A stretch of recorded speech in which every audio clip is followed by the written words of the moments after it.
Jake here. Thank you for taking a trip to the past with me. The original podcast version of The Americans will be released weekly, but if you don't want to wait, then go to jakebible.substack.com and become a paid subscriber. You'll receive access to all of The Americans as well as early release novels, audiobooks, and other exclusive extras. That's jakebible.substack.com. Now enjoy the original podcast production of The Americans. Cheers. Warning. This podcast reading is for mature audiences only. You will not be warned again. Welcome to the podcast reading of Jake Bible's The Americans, Book 2 in the Dead Mech Apex Trilogy. The Americans is the sidequel to Dead Mech, meaning it takes place simultaneously with Book 1. You can listen to this novel first or start with Dead Mech. Go to jakebible.com for more information on this podcast, Dead Mech, and other fiction by Jake Bible. Enjoy.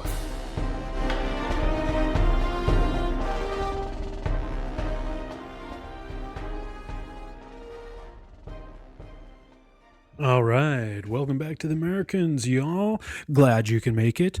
Going to be a quick, easy introduction. No promos this week just because I did not have time to throw promos together. That's how it happens sometimes. Also, I thought I'd explain with The Americans just the way the chapters are written. Some episodes are going to be short, some episodes are going to be long, some are going to be middle. It's really going to be kind of all over the place. It's not like Dead Mech where I really had it pretty structured. Chapter to chapter or episode to episode. The Americans is structured just a little bit differently, and since this is a podcast reading and not a polished audiobook, that's just how it's going to happen. Alrighty, so this is a long episode. You're getting a good almost 30 minutes. I'd say 30 minutes of fiction, so that's pretty cool. Next week's will probably be short, then it'll probably be a medium one, then a short one, and then I'm not sure. Anyway, all right. I just wanted to say thanks to everybody for all the support. You're awesome. There will be some promos next week because it'll be a shorter episode, so I'll have more time to get them all in there and get it all mixed down since I won't be spending so much time editing audio. And yeah, and hey, if you haven't bought your copy of Dead Mech for Kindle or for Barnes & Noble's Nook or on Smashwords, then go to jakebible.com, hit buy the fiction page, and see all the links there for Dead Mech and Bethany and the Zombie Jesus, which is a great novelette and short story collection.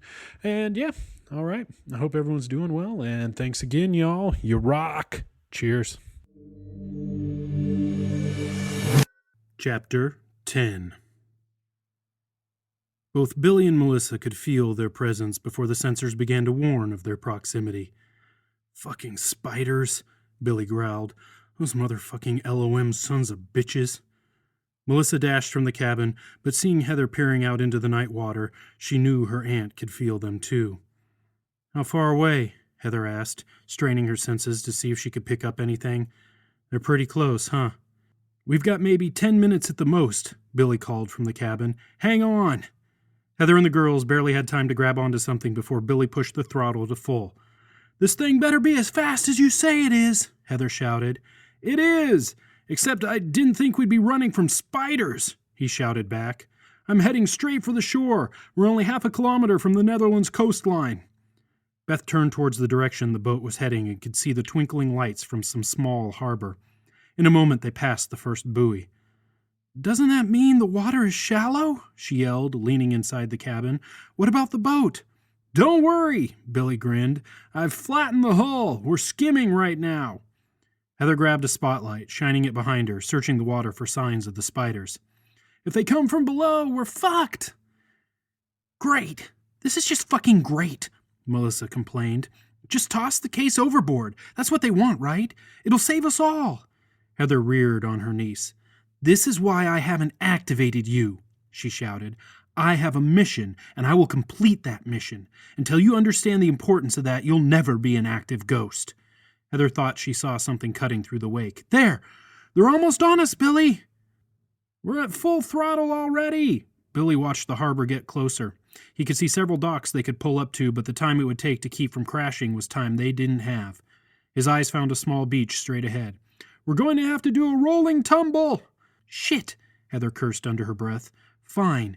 You win, Melissa. What? But you just said, Melissa stuttered. I know what I fucking said. Do you want to be activated or not, goddammit? Melissa's face split into a huge grin. Yes, of course, yes! Heather grabbed her by the arms and leaned in close, her lips touching Melissa's ear. It'll be over in less than a minute, but you have to be strong. Remember everything I taught you. Center yourself. Find your gift, but don't let go or you're lost forever. Heather felt Melissa nodding and she took a deep breath, said a silent prayer, then whispered, Perfect posies prance one time. Imperfect posies can eat shit and die. Instantly, Melissa's eyes rolled up into her head and she collapsed to the deck. What's wrong with her? Beth called. Is she having a seizure? Heather held up her hand and Beth went quiet. Come on, girl. Fight it, Heather said. You can do this. Melissa's face contorted into a rictus of pain, then went slack. Is she? Beth asked. Shh, Heather ordered, her eyes never leaving her niece's face. Melissa rolled over suddenly and vomited onto the deck. She shook her head and with Beth and Heather's help got to her feet. You okay? Heather asked cautiously. Yeah, Melissa responded. I'm fine. I'm great, actually. Heather waited for a moment. Well? Melissa looked at her hands, then grabbed onto the side of the boat. I'm ready. Good, Heather nodded. I have Beth. I should be able to keep her from getting hurt. You'll have to take your lumps on your own. Melissa nodded and looked towards the beach. Will someone tell me what's going on? Beth demanded. You're going to grab onto me, Heather instructed. Right now. When we hit that beach, do not let go. That is your only job. Got it? Hit the beach? Wait, what? An ear-piercing shriek made them all turn towards the bow. Billy, they're here! Heather shouted as the first spider breached the water, its long BC legs reaching for them. So are we! Hang on! Billy shouted back as the boat rocketed from the surf and slammed onto solid ground. Wake up, Brian, the woman said. Time to go to work. Brian wanted so desperately to play possum, to feign unconsciousness and stall, but he knew that wouldn't work. Not with her. I can't see anything right now, Brian said hoarsely. Someone's got a frog in his throat, the woman laughed. Do you need some water? No, Brian cried. No more water. I'm fine. No, Brian, you're not fine, the woman said, all trace of laughter gone now. You have never been fine, and you never will be fine. Time you accepted that. Brian didn't know how to respond, so he stayed quiet. Cat got your tongue? The woman asked. Too bad. I was going to take it for myself. Intense pain seared into both sides of his head, and Brian found that he couldn't turn his neck, couldn't even so much as nod. The canvas was pulled up from his mouth, and metal pincers were thrust between his lips, prying his jaw open. Brian tried to scream. Shh now, the woman cooed. Hard to cut when you keep wiggling that thing about. Brian could feel the cold blade press down on his tongue, and he tried to wiggle it about. Now, you're just being difficult, the woman said. Piercing pain exploded in Brian's tongue, and he cried out. Do you think you may want to cooperate now? The woman asked, removing the pincers.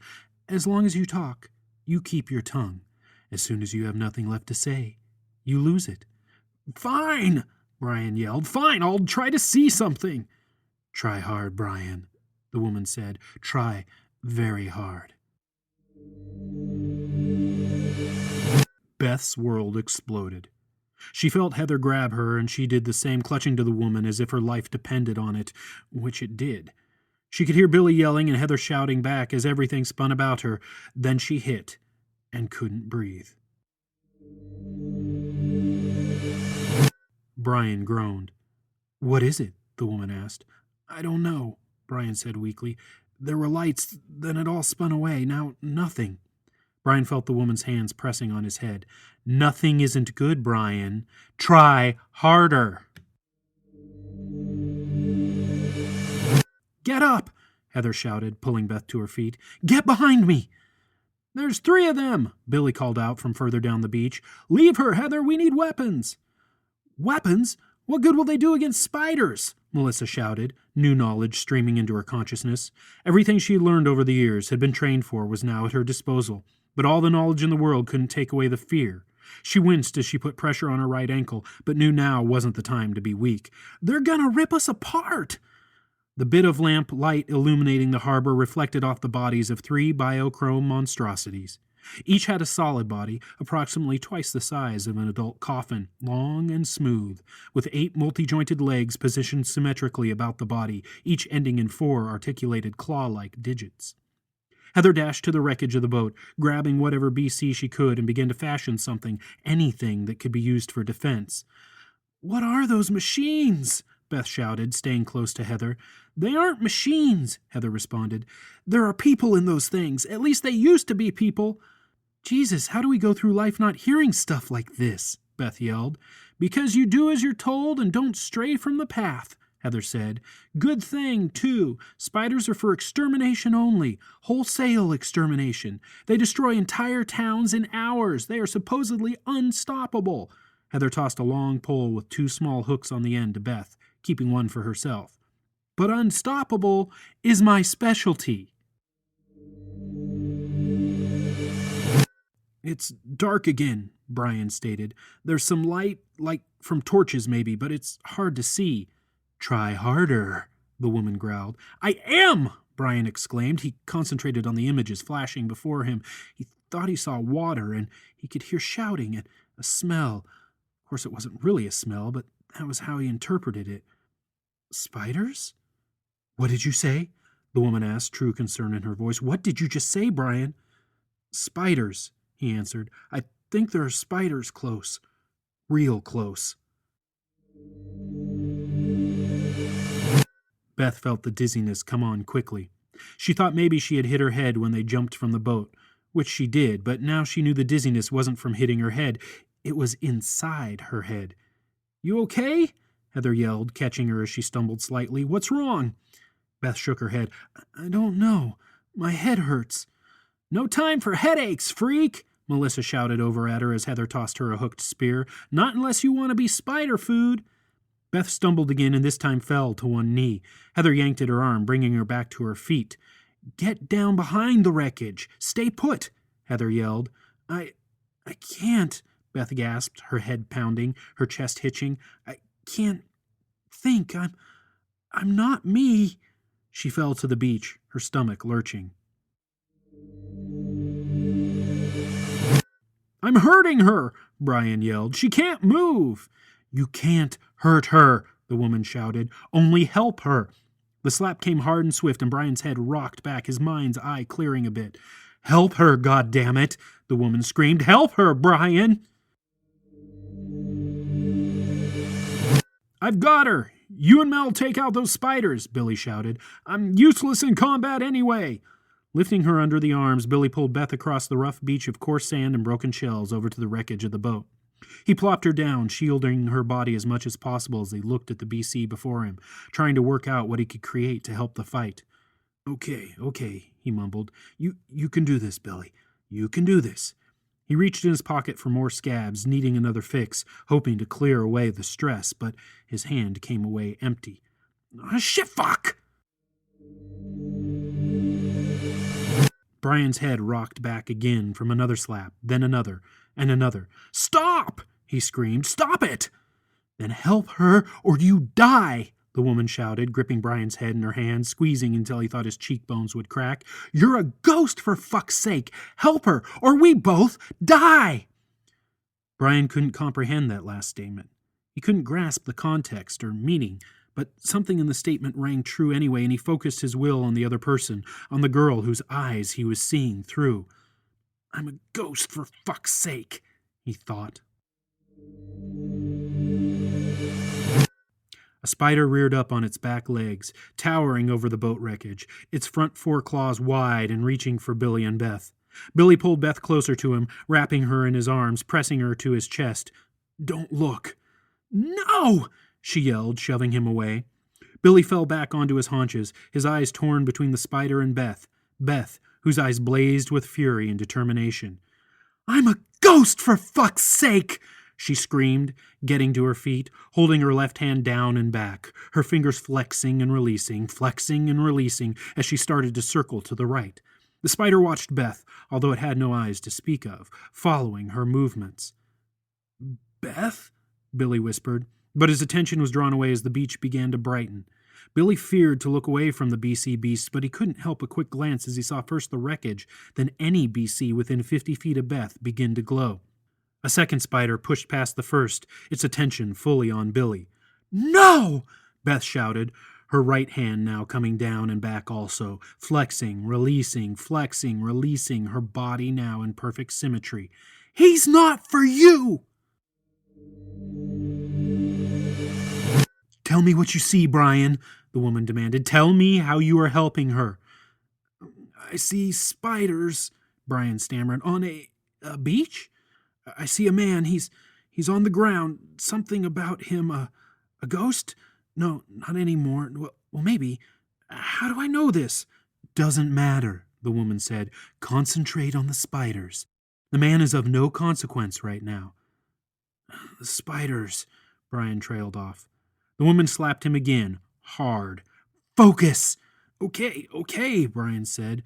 "2 spiders are facing me. They should have attacked by now. Why haven't they attacked?" "Because you are helping her," the woman coaxed.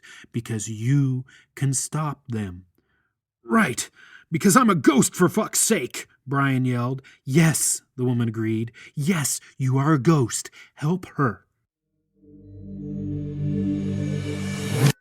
The 2 BC monsters swayed before Beth, both rearing back, ready to strike. Faintly, as if in another world, she could hear Melissa and Heather struggling against the third spider. Beth fought to keep the 2 spiders' attention focused on her. "Help me!" Beth shouted. "How, Beth?" Billy asked, his eyes never leaving the spiders, his legs refusing to move, to stand. "You know shit, right? How vehicles are built?" she asked, taking a step forward. The spiders matched her by each taking a step back. "These are like vehicles. Where is their weak spot?"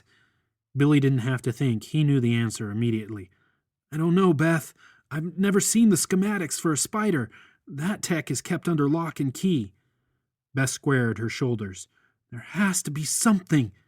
The first spider lashed out with its frontmost leg, the claw slicing the air just centimeters from Beth's face. "No!" she screamed, and the spider's claw warped, wrapping in upon itself until it was just a hunk of BC, not the deadly weapon it was intended to be. "How did you do that?" Billy asked in awe. "I don't know," Beth answered. "Give me a weak spot, Billy. Find me something." "Spiders do have weak spots," the woman said. "You know they do." "What?" Brian cried. I don't know a bloody thing about spiders." "No, not spiders specifically," the woman said. "But you're a ghost, for fuck's sake, remember? You know BC. You know what to do." The beach swam before Beth's eyes, and this time she believed she'd pass out from the dizziness. She shook her head to clear it, and the spiders made their move. The first came at her straight on, claws slashing. The second circled around, completely ignoring Billy, and tried to flank her. Beth fell to her knees, just barely ducking a lethal swipe of a claw. Her left knee slammed against one of the many sharp rocks covering the ground, and the pain shot up her thigh. A claw slammed down next to her, and she instinctively reached out and grabbed onto the leg, instantly being lifted high into the air as the leg was pulled back. She scrambled quickly and found herself perched upon the spider's back. "Hang on!" Billy shouted, getting to his feet, separating a length of BC from the wreckage and fashioning it into a spear, similar to what Heather had done. "Wasn't planning on letting go," Beth shouted back, fighting the swirling focus-unfocus that was her brain. Billy lunged at the second spider, not having a clue as to what he was doing, but the spider reacted, stepping away from the hooked spear. "That was something. Heather, what the fuck do I do with this thing?" The spider Beth was perched on began to buck and heave, trying to throw her, but she hung on. She dodged a claw as the spider turned upon itself, desperate to have her off its back. She dodged a second claw, a third claw, watching as the BC claws punctured the shell, the creature's strength too much for its own good. Beth wasn't able to dodge a fourth as it embedded itself into her right thigh, ripping her off the spider and flinging her to the ground. Billy leapt in front of her, his spear at the ready, but was easily knocked aside, slammed to the ground, his head crashing against the rocks, leaving him in an unconscious heap. The crippled spider spun around and around, trying to dislodge its own claws from its back, while the second spider surged forward, looming over Beth, each arm and claw looking like a chrome version of Death's scythe. "No," Beth whispered, gritting her teeth against the pain from her thigh. "I don't die like this." "Come on, Brian! You're losing her!" the woman yelled. Brian concentrated. He thought of everything he had learned over the years, everything drilled into him to prepare him to be a ghost. But nothing came to the surface. No answers or solutions. It was as if what he needed to know was submerged under meters of water. Meters of water. Water. Brian smiled. Beth watched the spider poised to strike, its claws reflecting the small amount of light provided by the nearby docks. Water. A single word echoed in her mind. She puzzled at why she would think about water when she was about to die. Then it hit her. Biochrome was metal, and metal wasn't a solid, but a liquid in solid form. And like that, the spider was no more. Its huge form was gone, dissolved into a pool of BC that washed over her and Billy. A naked, malformed, pink body lay in the middle of the BC, its eyes blind, its mouth opening and closing, opening and closing. Its legs had been amputated at the knees, and its arms were just short stubs with no hands, two finger-like appendages sticking from the end. The thing let out a long, slow, dying breath, and then was still. Beth stared at the creature, wiping liquid BC from her clothes. She scrambled over to Billy, her thigh screaming agony, and rolled him over, terrified of what she would see. But to her relief, Billy's eyes fluttered open, found her, and then closed once more. Beth hugged him tightly, watching the other spider still struggle against itself. "You did it, Brian," the woman whispered in her ear. Brian wept quietly. He tried not to, tried to suck the tears back in, to control the light sobs that escaped his lips. "I don't understand what's happening." "No, Brian, you don't," the woman said coldly. "And we still have a long way to go before you do." Brian felt the cold metal of the blade against a knuckle, and he screamed as the knife sliced through his flesh. Beth shuddered and looked down at her hand as pain flared in one of her knuckles, then dissipated. "You okay?" Melissa asked, kneeling next to her and Billy, while Heather engaged the wounded spider. "We got ours. Heather'll take care of that last one." Melissa looked at Beth's side and gasped, "Jesus, that's got to hurt." Beth looked down at the blood pouring from her wound and furrowed her brow. I don't even feel it." "That would be shock," Melissa said, looking about her for BC to close the wound. Her eyes went wide when she realized they were all in the middle of a pool of BC. What the fuck? But her attention was quickly drawn away as the death screams of the last spider echoed across the harbor. Beth and Melissa looked over as the BC creature fell to the ground, Heather's spear sticking from its abdomen. The ghost wiped her hands on her chest, then turned to the others, smiling broadly. That smile quickly faded as she saw first Billy and Beth, then the BC surrounding them. She walked over and kicked the malformed corpse with her boot. "What the fuck happened here?" "Gentlemen and ladies," Alexander announced as he entered the VIP room, "thank you for coming. I do apologize for being late." "With your reputation," a squat, dark-skinned man said, "we're surprised you even showed." The 6 others, 4 men and 2 women, all laughed.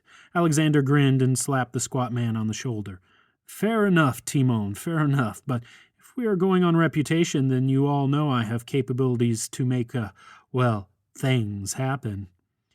"Yes," an elegant white-haired woman said, "which is why we are all here at this ungodly hour, Alex."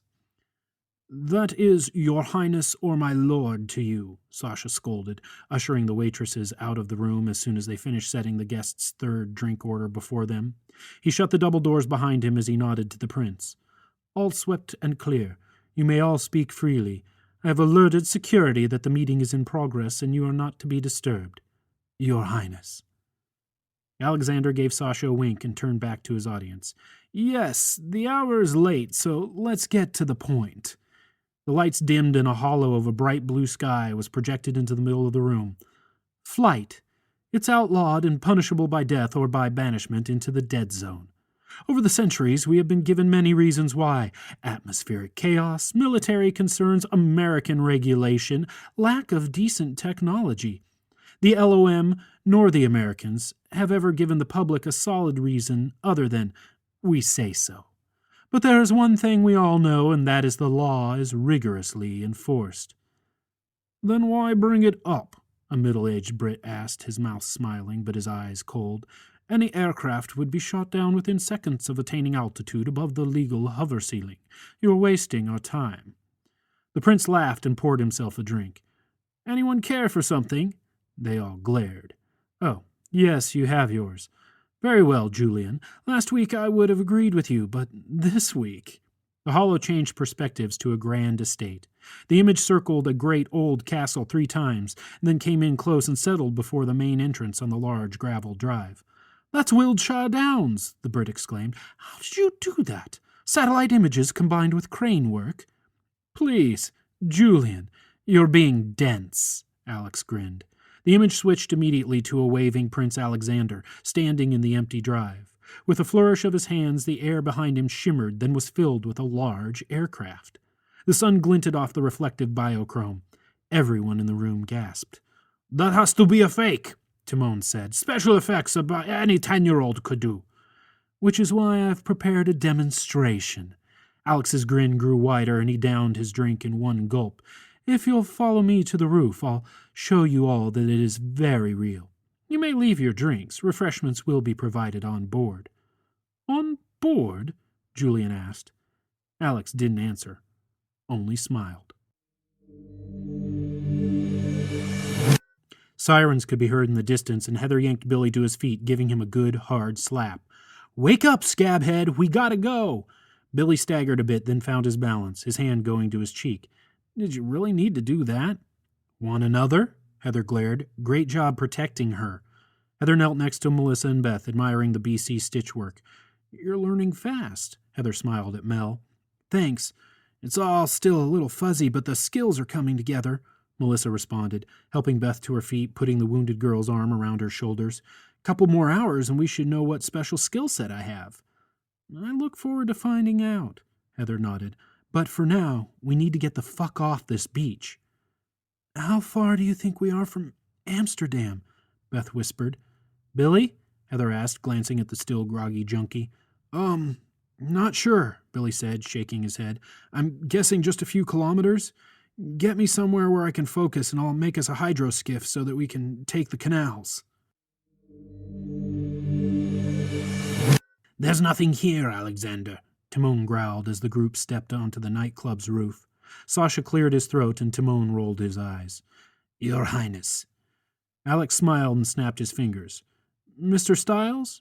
If you please." The space before them began to shimmer and warp, and almost instantly was filled with the same aircraft from the hollow. The vehicle was pure BC, shiny, reflective, and sleek. It was long, over 15 meters, and the wings were short and brushed back, giving the impression of a moth's wings at rest. It stood 7 meters high, with a meter of empty space beneath it. Except for the open cockpit on the side, there wasn't a single window. In that cockpit door stood a strikingly handsome man, late 30s, with a wide grin on his face, and an equally wide cowboy hat on his head. "Howdy, y'all. Captain Edgar Styles at your service." Styles gave a quick salute, then leapt from the cockpit and walked briskly to the group, his hand extended. "Glad to meet you. You all ready for a ride?"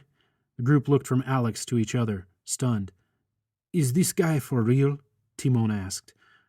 "As real as a heart attack, pard," Styles winked. "As real as a heart attack," Alex laughed. "Valerie Adams here, live from what was the site of the American base in Suffolk," Valerie said into the holocam, her body covered from head to toe in a protective suit, her face obscured by the clear face mask which was quickly fogging up. "As you can see behind me, the devastation is horrendous, and quite dangerous as the radiation levels are lethal, and the LOM has sent in its atmospheric containment agency to control any fallout. While the ACA has declined to speak with us, rightly so, since they are quite busy, we have been told that similar operations are in progress at bases, or former bases now, in Spain, France, the Holy Roman Empire, and anywhere an attack has been." Her head cocked, Valerie listened intently for a moment. "Folks, It has come to my attention that all American bases have been destroyed. Also, it appears that the American family combat units that are embedded in each monarchy are under assault or have been executed. We are trying to learn more as we speak, but it appears that the long-thought defunct terrorist sect, El Rojo Muerte, or the Red Death, has claimed responsibility. Mr. Brown Eyes switched off the holo. Seems like the story is holding strong. We have complete control of all media at the moment, Mr. Plain smiled. Even with eyewitness reports circling about, there are so many crackpots out there making huge claims, no one knows who to believe. Where are we with the actual containment of the FCUs? Mr. Continental asked. Reports indicate there are a few individual stragglers still unaccounted for, but we are close to a 97% extermination rate, Mr. Plain answered. That includes all known ghosts. Ghosts as well? Mr. Brown Eyes asked, surprised. That is well ahead of schedule. They didn't see it coming, Mr. Plain grinned. We caught all of them completely off guard. How very un-American, Mr. Brown Eyes laughed, and the others joined him. Are all the monarchs ready to make their statements when ordered? Mr. Continental asked. They are, and none are the wiser, Mr. Plain replied. We are right on target. Charlie Masterson watched from the hillside as the LOM ACA units put their massive atmospheric processors into place. He knew once they turned those on and their energy shields were activated, he wouldn't stand a chance of getting into the blast site to retrieve his father. Charlie smiled at the thought of his father, Blue, and how that son of a bitch seemed stronger than a cockroach and 10 times as resilient. Charlie was pretty impressed with himself that he was able to escape a LOMSD ambush without a scratch. Only he and Tolson had made it out. He tried to get Tolson to come with him, but the woman was more concerned with tracking down her own family, which was to be understood. Now, looking down on the scorched crater that was once the base he grew up in, he couldn't help but smile with respect that somewhere down there his father was still alive, or at least had been alive long enough to activate his secure beacon before the radiation fouled the signal. Charlie kept watching the ACA and their accompanying LOMSD guards, and he hoped he could find the weak spot, the way in, soon. He melted back into the shadows, his custom shock suit reflecting the scenery about, making him almost invisible to the naked eye, his suit's jamming tech making him completely invisible to sensors. He may not have been a ghost like his father, but he was one tough shock trooper. Now, ladies and gentlemen, Stiles called over the comm from the cockpit, in your seats you will see 2 shoulder straps and a lap belt. If you would be so kind as to secure yourselves, I'll really give you a demonstration of what this baby can do. The VIPs looked at each other, eyes wide in amazement, as they sat inside what Stiles had called the BTT. Most were annoyed that he wouldn't elaborate as to what the B, T, or T stood for, but those thoughts were gone the second they lifted off from the nightclub roof and shot out of Amsterdam and over the channel. We will be going faster? A short, pudgy woman asked, the color of her skin turning a deeper shade of green. How fast does this go? Mach 1, Prince Alexander responded, highball glass in hand. No need to worry. I've done this 100 times. It's all perfectly safe. All strapped in? Stiles asked, his voice echoing in the passenger cabin. I'm punching it in 5, 4, 3. All the VIPs scrambled to secure their harnesses. 2, 1. The press of the G-forces as the BTT rocketed into the night shoved the VIPs back into their seats. Alexander laughed, seemingly unaffected. Why aren't you pushed back? Timon stuttered, his eyes wide and face white. Gravitational stabilizer, Alex smiled, spinning his finger about, indicating the whole of the cabin. Something I worked up. Keeps my drink from spilling.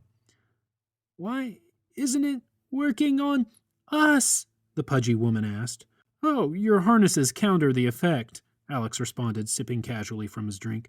I just wanted you to feel the G so you know why you need the stabilizer. It isn't standard installation, and we'll discuss costs for the extras when we return. Anything else we should know about? Timon asked. Any other extras? Plenty, Alex winked. Alex, Stiles called over the private comm as the aircraft slowed considerably. Can you come up here? Are we having issues? Alexander responded, glancing towards the VIPs. Not exactly, Stiles responded. Just get up here. Alex smiled and stood up, nodding to the others, but they were all too white-knuckled to care. He walked casually to the cockpit door and placed his hand firmly in the middle. The door dissolved, and Alexander quickly stepped inside, the door firming behind him. What, Eddie? Look out there, Stiles said, pointing to the nighttime landscape of England below. The prince looked down for a moment, puzzled. What am I looking at, Stiles? He asked impatiently. See all those lights? That big crater with all the machinery around it? Yes, so? We're 3 kilometers up, Al. Those are big machines. Alexander continued looking out the windshield. I'm not following you. That used to be Suffolk. That's what's left of the American base. Those are atmospheric processors being put into place. Stiles switched on the holocast and a small image formed in the middle of the cockpit. Reports flashed across the holo of the devastation in England and elsewhere. All hell has gone down, right when we're trying to make a fucking sale. Alexander sat down, pressing his hands to his forehead. What are we going to do, Al? Stiles asked. I've got everything sunk into this project. This shit fails and I've got nowhere to go. Just let me think, Eddie, okay? I'll work it out. I always do.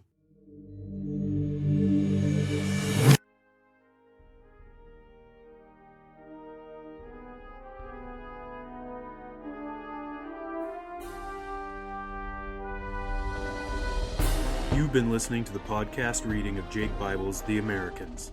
This novel and recording are protected under whatever latest, greatest Creative Commons license is out there currently.